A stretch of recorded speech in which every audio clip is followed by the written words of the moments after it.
মাৰ্কেটটো দেখাম আপোনালোকক।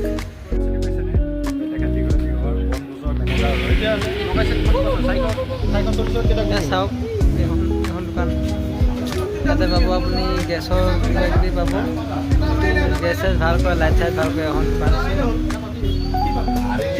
এই আমাৰ দাদা দোকান এখন, মোবাইল চোবাইল। এইয়া এয়া কাপোৰ দোকান, কাপোৰ দোকান আছে। এয়া চেণ্ডেলৰ দোকান আছে এইফালে। এইখন দোকানতে মই থাকোঁ, এইখন দোকান দোকানত থাকোঁ মই।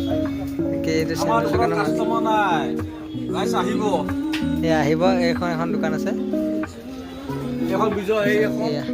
বিজয় দাৰ দোকান। এইফালে আছে পিংকি বাইদেউৰ দোকান, কি আছে আৰু